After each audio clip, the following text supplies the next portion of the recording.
കഴിഞ്ഞ ഏതാനും നാളുകൾക്ക് മുൻപ് കേരളത്തിലെ പ്രമുഖനായിട്ടുള്ള ഒരു സിനിമാ നടൻ അദ്ദേഹം കൃഷി വകുപ്പ് മന്ത്രി ഉൾപ്പെടെ ഇരിക്കുന്നവരുടെ വേദിയിൽ വെച്ചുകൊണ്ട് പറഞ്ഞു, നെൽ കർഷകർ അവർ അധ്വാനിച്ചുണ്ടാക്കുന്ന അവരുടെ ഉൽപ്പന്നത്തിന് വില കിട്ടാതെ ഓരോരുത്തരും മരണഘട്ടത്തിലാണ് നിൽക്കുന്നത് എന്ന് സിനിമാ മേഖലയിൽ പ്രവർത്തിക്കുന്ന മിസ്റ്റർ ജയസൂര്യൻ പറയുകയുണ്ടായി.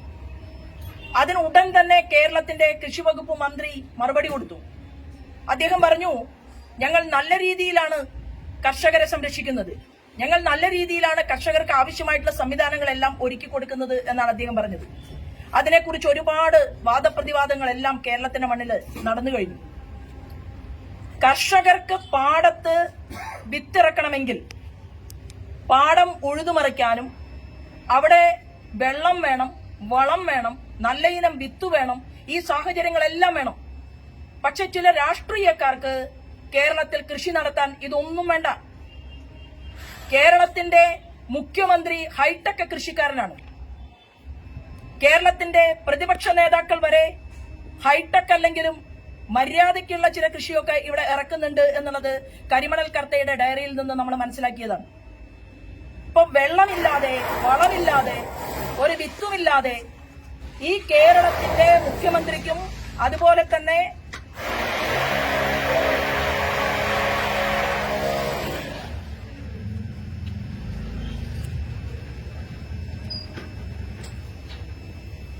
വെള്ളമില്ലാതെ, വളമില്ലാതെ, വിത്തില്ലാതെ കേരളത്തിന്റെ വിവിധങ്ങളായിട്ടുള്ള വകുപ്പുകൾ കൈകാര്യം ചെയ്യുന്ന മന്ത്രിമാർ ഉൾപ്പെടെയുള്ളവർ നല്ല രീതിയിൽ കേരളത്തിൽ കൃഷി ഇറക്കുന്നുണ്ട് എന്നുള്ള വാർത്തകൾ പുറത്തു വരികയാണ്. അവരുടെ സഹായ സഹകരണത്തോടു കൂടിയിട്ട് സഹകരണ മേഖലയെ അപ്പാടെ തകർത്ത് കളയുന്ന ഒന്നാം തരം കൃഷി ഇറക്കിയതിന്റെ വാർത്ത ഓരോ ദിവസവും ദൃശ്യമാധ്യമങ്ങളിലൂടെ അല്ലെങ്കിൽ ജനങ്ങൾ അവർ ഇതെല്ലാം മനസ്സിലാക്കിക്കൊണ്ട് മുന്നോട്ട് പോവുകയാണ്. അത് ബാസുരാങ്കന്റെ കേസാണെങ്കിലും സതീശന്റെ ആണെങ്കിലും അതുപോലെ തന്നെ അരവിന്ദാക്ഷന്റെ ആണെങ്കിലും അത് പിന്നീട് ഒരു ഘട്ടമെത്തി നിൽക്കുന്ന പലരുടെയും കേസുകൾ കേരളം ചർച്ച ചെയ്യുകയാണ്. ഈ കേരളത്തിന്റെ ഗവൺമെന്റിനോട് പറയാനുള്ളത്, കേന്ദ്രം ഒരു കിലോ നെല്ല് കർഷകന്റെ കയ്യിൽ നിന്ന് വാങ്ങുന്ന സമയത്ത് 28 രൂപ 20 പൈസയാണ് കർഷകന് കൊടുക്കേണ്ടത്. അതിൽ 20 രൂപ 40 പൈസ കേന്ദ്ര വീതം നൽകുന്നുണ്ട്. കഴിഞ്ഞ വർഷം 2019-2020 കേന്ദ്രത്തിന്റെ വിഹിതം എന്ന് പറയുന്നത് 18 രൂപയായിരുന്നു. അപ്പൊ കേന്ദ്രം ഒരു കിലോ നെല്ലിന് 18 രൂപ ഇവിടുത്തെ കർഷകരെ സഹായിക്കാൻ വേണ്ടി കൊടുക്കുകയും അതിന്റെ കൂട്ടത്തിൽ കേരളത്തിന്റെ ഗവൺമെന്റിന് ആവശ്യമായിട്ടുള്ള സംഖ്യ ചേർത്തുകൊണ്ട് കർഷകരുടെ കയ്യിൽ നിന്ന് നെല്ല് വാങ്ങാമെന്നുള്ള സംവിധാനം ഉണ്ടാവുകയും ചെയ്തതിനു ശേഷം അവിടെ നമ്മൾ കണ്ടത് 2019-2020 കേരളത്തിന്റെ ഗവൺമെന്റ് പാവപ്പെട്ടവർക്ക് വേണ്ടി മാറ്റിവെച്ചിരുന്ന തുകയെന്ന് പറയുന്നത് കേന്ദ്രം 18 രൂപ 15 പൈസ കൊടുത്തു. ബാക്കി പൈസ കേരള ഗവൺമെന്റ് നൽകാം എന്നുള്ള തീരുമാനമുണ്ടായി. പല ജില്ലകളിലും ആ പൈസ കൊടുക്കാൻ തയ്യാറാകാതെ കേന്ദ്രത്തിൽ നിന്ന് കിട്ടിയ ഫണ്ട് വിവിധങ്ങളായിട്ടുള്ള ബാങ്കുകളിൽ ഡെപ്പോസിറ്റ് ചെയ്ത് കർഷകർ അത്യാവശ്യമായിട്ട് നെല്ല് കൊടുത്ത് പണം ചോദിക്കാൻ വേണ്ടി വരുന്നവർക്ക് ബാങ്കിൽ നിന്ന് ലോൺ കൊടുക്കുന്ന ഒരു സംവിധാനം കേരള ഗവൺമെന്റ് ആവിഷ്കരിക്കുകയുണ്ടായി. അവിടെ കേരളത്തിന്റെ ഗവൺമെന്റ് ചെയ്തത് പൈസ കുറയ്ക്കുകയായിരുന്നു. 18 രൂപ ഒരു കിലോ നെല്ലിന് കേന്ദ്രം കൊടുക്കാൻ തീരുമാനിച്ചപ്പോ കേരള ഗവൺമെന്റ് അവർ കൊടുത്തിരുന്ന സംഖ്യ, അതായത് കൊടുക്കാമെന്നുള്ള വാഗ്ദാനം വരെ കുറയ്ക്കുന്ന ഒരു സാഹചര്യം ഉണ്ടായി. എന്നാൽ ഒരു വർഷം കഴിഞ്ഞ് ഒരുപാട് ചർച്ചകൾ ഉണ്ടായി. ഇതിനെ തുടർന്ന് നമ്മൾ കണ്ടത് 20 രൂപ 40 പൈസ കേന്ദ്രത്തിന്റെ കൃഷിവകുപ്പ് മന്ത്രി ശ്രീമാൻ തോമറിന്റെ നേതൃത്വത്തിൽ ഒരു ചർച്ചയും അതുപോലെ തന്നെ ഇവിടുത്തെ ഇന്ത്യയിലെ കർഷകർ എല്ലാവരും ചേർന്നുകൊണ്ട് അവരുടെ ഉൽപ്പന്നങ്ങളെ കുറിച്ച്, അതായത് നെൽ കൃഷി നടത്തുന്ന ആളുകളുടെ വിവിധങ്ങളായിട്ടുള്ള നിവേദനങ്ങൾ പോയ ഉടൻ തന്നെ അത് 20 രൂപ 40 പൈസയാക്കിയിട്ട് കേന്ദ്ര വീതത്തെ വർദ്ധിപ്പിച്ചു. എന്നാൽ കേരളത്തിന്റെ ഗവൺമെന്റിനെ സംബന്ധിച്ച് അവർ ഈ കിട്ടിയ പണം അതെല്ലാം വാങ്ങിക്കൂട്ടിയെടുത്ത് അവർ വിവിധങ്ങളായിട്ടുള്ള ബാങ്കുകളിൽ ഡെപ്പോസിറ്റ് ചെയ്ത് ആവശ്യമായിട്ടുള്ള സമയത്ത് കർഷകന് പണം കൊടുക്കാത്ത ഒരു സാഹചര്യം അനുവർത്തിച്ചതുകൊണ്ടാണ് ഇന്ന് പാലക്കാടിലെ നമ്മുടെ കേരളത്തിന്റെ നെല്ലറകളിൽ ഒന്നായിട്ടുള്ള പാലക്കാടാണെങ്കിലും കുട്ടനാടാണെങ്കിലും കർഷകൻ കരഞ്ഞുകൊണ്ട് ജീവിക്കുകയും അവസാനം ആലപ്പുഴയിലെ കുട്ടനാട്ടിൽ നിന്ന് ഇങ്ങനെ ഒരു ദുരിതമായിട്ടുള്ള ഒരു മനസ്സിൽ കൊളുത്തി വലിക്കുന്ന വേദന അവശേഷിക്കുന്ന രീതിയിൽ ഒരു മനുഷ്യൻ പിടഞ്ഞു വീണ് ആത്മഹത്യ ചെയ്യുകയാണ്. മരിക്കുന്നതിന് മുൻപ് അദ്ദേഹം പറയുകയാണ്, പക്ഷെ ആ വോയിസ് റെക്കോർഡ് കേട്ട സമയത്ത് നമ്മളൊക്കെ കരുതിയത് അത് അദ്ദേഹം തന്നെ പറയുന്നുണ്ട്, ഞാൻ ചേട്ടൻ എവിടെയാണുള്ളത്, ചേട്ടൻ ഉള്ള സ്ഥലത്തേക്ക് ഞാൻ വരാമെന്ന ചെറുപ്പക്കാരൻ പറയുന്നുണ്ട്. പക്ഷേ ആർക്കും കാത്തു നിൽക്കാതെ അദ്ദേഹത്തിന്റെ ജീവിതം അവസാനിപ്പിച്ച ഒരു കാഴ്ച കണ്ടു. ഇനിയെങ്കിലും കേരളത്തിന്റെ കാർഷിക വകുപ്പ് കൈകാര്യം ചെയ്യുന്ന വകുപ്പ് മന്ത്രി ഈ കള്ളം പറച്ചിലൊന്ന് അവസാനിപ്പിച്ചിട്ട് നിങ്ങൾ കേരളത്തിന്റെ ജനങ്ങളോട് യാഥാർത്ഥ്യം തുറന്നു പറയണം. നിങ്ങൾക്ക് കർഷകരെ സംരക്ഷിക്കാനുള്ള ബാധ്യതയുണ്ട്. നിങ്ങൾ പാടത്ത് പണിയെടുക്കുന്നവരുടെ പാട്ട് പാടിക്കൊണ്ട് കൊടി പിടിച്ചുകൊണ്ട് അധികാരത്തിൽ വന്ന ഒരു പാർട്ടിയാണ്. അങ്ങനെയുള്ള ഒരു പാർട്ടി ഈ കേരളത്തിന്റെ ഭരണകൂടത്തിന് നേതൃത്വം നൽകുമ്പോൾ നിങ്ങൾക്ക് കർഷകരോട് ബാധ്യതയുണ്ടായിരിക്കണം. നിങ്ങൾ ഇവിടെ 10 വർഷം കൂടുമ്പോഴാണ് കേന്ദ്ര ഗവൺമെന്റ് ശമ്പള പരിഷ്കരണം നടത്തുന്നത്.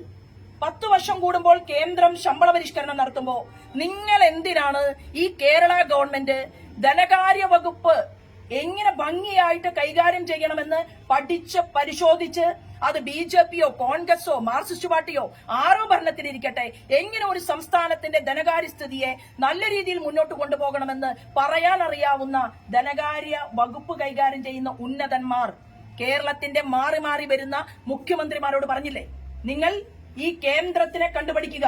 കേന്ദ്ര ഗവൺമെന്റ് ചെയ്യുന്നത് പോലെ ശമ്പള പരിഷ്കരണം എന്നുള്ളത് 10 വർഷത്തിലൊരിക്കൽ മതി എന്ന് പറഞ്ഞ് അതിനെ തട്ടിത്തെറിപ്പിച്ചുകൊണ്ട് 5 വർഷം കൂടുമ്പോൾ നിങ്ങളൊരു ശമ്പള പരിഷ്കരണം നടപ്പിലാക്കി.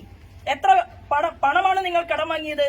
2020 ശമ്പള പരിഷ്കരണത്തിന് വേണ്ടിയിട്ട് 24,700 കോടി രൂപയാണ് കേരളത്തിന്റെ ഖജനാവ് കടം വാങ്ങിയത്. ശരി, നിങ്ങൾ ശമ്പള പരിഷ്കരണം നടത്തി.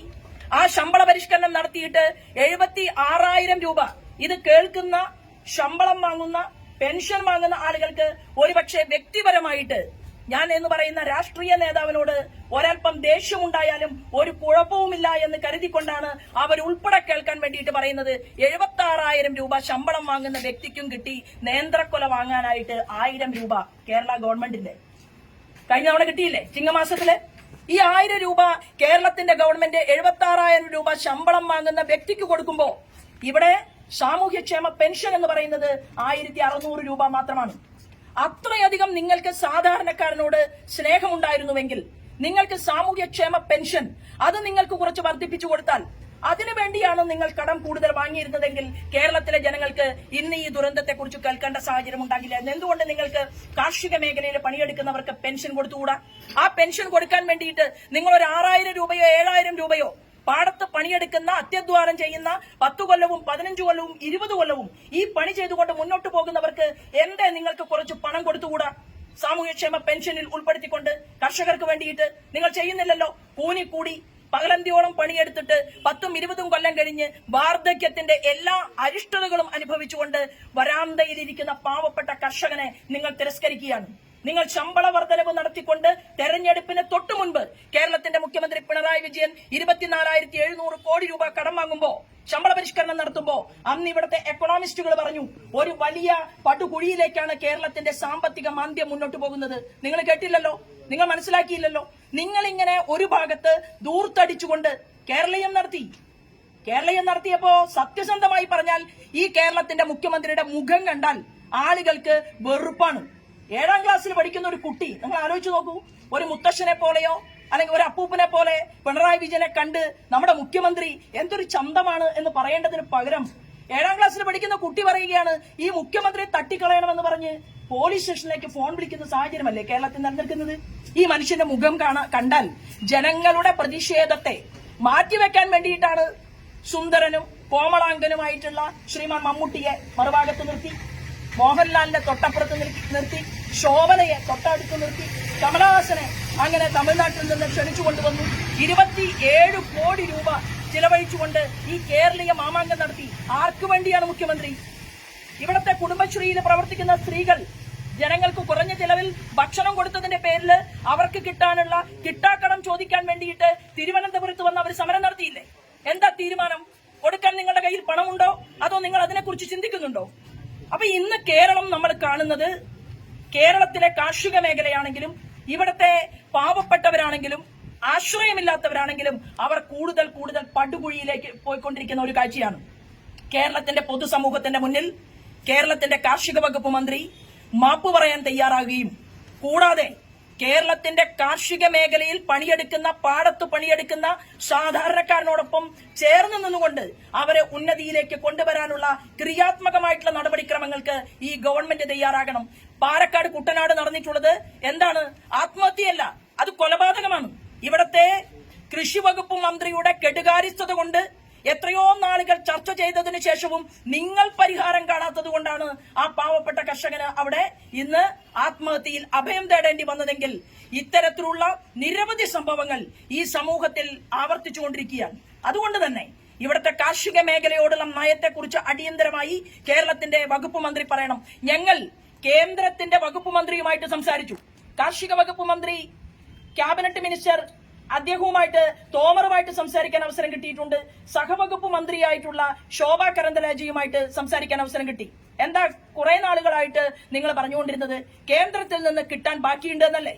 കേന്ദ്രത്തിൽ നിന്ന് ഒരു നയാ പൈസ പോലും കൊടുക്കാൻ ബാക്കിയില്ല എന്നും കൃത്യമായിട്ടുള്ള കണക്കുകൾ തരുന്ന എല്ലാ മേഖലയിലേക്കും കേന്ദ്ര ഗവൺമെന്റ് പണം നൽകുന്നുണ്ട് എന്നും കൃത്യമായി കേന്ദ്രത്തിന്റെ 2 വകുപ്പ് മന്ത്രിമാരുടെയും സ്റ്റേറ്റ്മെന്റ് നമ്മുടെ മുന്നിൽ വന്നു കഴിഞ്ഞു. അതുകൊണ്ട് നിങ്ങൾ ഈ ദൂർത്തൊന്ന് അവസാനിപ്പിച്ച് എങ്ങനെ കേരളത്തെ മുന്നോട്ട് കൊണ്ടുപോകണമെന്ന് പഠിച്ച് പരിശോധിച്ച് അതിനാവശ്യമായിട്ടുള്ള ഉപദേശം ഈ ധനമേഖലയിൽ നല്ല രീതിയിൽ പ്രവർത്തിക്കാൻ സാധിക്കുന്ന, അറിവും പ്രാപ്തിയുമുള്ള, അത് നിങ്ങളുടെ മുന്നിൽ വെക്കാൻ സാധിക്കുന്ന ആളുകളുടെ ഒരു കൂട്ടായ്മ അടിയന്തരമായി വിളിച്ചു ചേർക്കാൻ കേരളത്തിന്റെ മുഖ്യമന്ത്രി തയ്യാറാകണം. ശ്രീലങ്കയെ പോലെ രാഷ്ട്രീയക്കാരെ പെട്രോൾ ഒഴിച്ച് കത്തിക്കാൻ വേണ്ടിയിട്ട് ഓടുന്ന ജനക്കൂട്ടത്തെ ഈ കേരളത്തിന്റെ മണ്ണിൽ സൃഷ്ടിക്കാൻ താങ്കൾ തയ്യാറാകരുത് എന്നുകൂടി പറയാൻ ഈ അവസരത്തെ ഉപയോഗപ്പെടുത്തുകയാണ്. ആ മരണമടഞ്ഞിട്ടുള്ള പാവപ്പെട്ട മനുഷ്യന്റെ കുടുംബാംഗങ്ങളോടൊപ്പം കേരളത്തിൽ കരയുന്ന, കർഷകർക്ക് വേണ്ടി കരയുന്ന പൊതുസമൂഹത്തോടൊപ്പം ഹൃദയം ചേർത്ത് വെച്ചുകൊണ്ട് ഞാനും ഈ നിമിഷം ആ വേദനയിൽ പങ്കുചേരുകയാണ് മാധ്യമ സുഹൃത്തുക്കളോടൊപ്പം എന്ന് സൂചിപ്പിക്കുകയാണ്. തീർച്ചയായിട്ടും നിങ്ങൾ തിരുവനന്തപുരത്തെ മാധ്യമ സുഹൃത്തുക്കൾ ശോഭ കരന്തലേജെ മിനിസ്റ്ററുമായിട്ട് നേരിട്ട് സംസാരിച്ചതാണ്.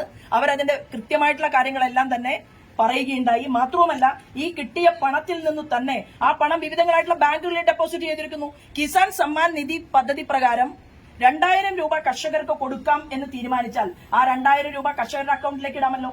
എന്തുകൊണ്ട് കേരളത്തിന്റെ കാർഷിക വകുപ്പ് മന്ത്രിക്കും കേരളത്തിന്റെ മുഖ്യമന്ത്രിക്കും ചേർന്ന് ഈ നെല്ല് വിറ്റ പൈസ അത് കർഷകരുടെ അക്കൗണ്ടുകളിലേക്ക് കൊടുക്കാൻ എന്താണ് തടസ്സം? അപ്പൊ നെല്ല് വിൽപ്പന നടത്തുന്ന സമയത്ത് തന്നെ ആ നെല്ലുൽപാദനത്തിന്റെ പണം അതത് കർഷകരുടെ കയ്യിലേക്ക് കൊടുക്കാൻ വേണ്ടിയിട്ട് ഇന്ന് സംവിധാനമുണ്ടല്ലോ. എല്ലാ സ്ഥലത്തും പാടശേഖര സമിതികളുണ്ട്. പാടശേഖര സമിതിക്ക് പ്രസിഡന്റ് ഉണ്ട്, സെക്രട്ടറി ഉണ്ട്, അതിൽ മെമ്പർമാരുണ്ട്. അപ്പൊ കർഷകരുടെ അലംഭാവം കൊണ്ടല്ല, ഈ കേരളത്തിന്റെ ഗവൺമെന്റിന്റെ അലംഭാവം കൊണ്ടാണ് പ്രതിപക്ഷം ഇന്ന് ആ മരണത്തെക്കുറിച്ച് പറയുകയുണ്ടായി. കേരള ഗവൺമെന്റ്, അതായത് കേരളത്തെ മാറി മാറി ഭരിച്ചതിൽ കുറച്ച് വർഷങ്ങളുടെ വ്യത്യാസം മാത്രമേ ഉള്ളൂ. ഇടതുപക്ഷ ജനാധിപത്യ മുന്നണി ഒരൽപ്പം കൂടുതൽ ഭരിച്ചിട്ടുണ്ട് എന്ന് മാത്രമേ ഉള്ളൂ. 2 കൂട്ടരും കാർഷിക മേഖലയോട് നടത്തിയിട്ടുള്ള തികഞ്ഞ അവഗണനയാണ്. അതുകൊണ്ട് ഇവിടത്തെ കേരളത്തിലെ ഇതുമായി ബന്ധപ്പെട്ടുകൊണ്ടുള്ള വിദഗ്ധന്മാരുമായിട്ടുള്ള ചർച്ചയും ചിന്തകളും ഉണ്ടാകാൻ ഇവിടുത്തെ ഭക്ഷ്യവകുപ്പ് മന്ത്രിക്കും അതുപോലെ തന്നെ ഈ മേഖലയിൽ പ്രവർത്തിക്കുന്നവർക്കും, കാർഷിക വകുപ്പ് കൈകാര്യം ചെയ്യുന്ന മന്ത്രിക്കും ഈ മേഖലയിൽ പ്രവർത്തിക്കുന്ന വിദഗ്ധന്മാർക്കും അതിന് സാധിക്കണം എന്നുള്ളതാണ്.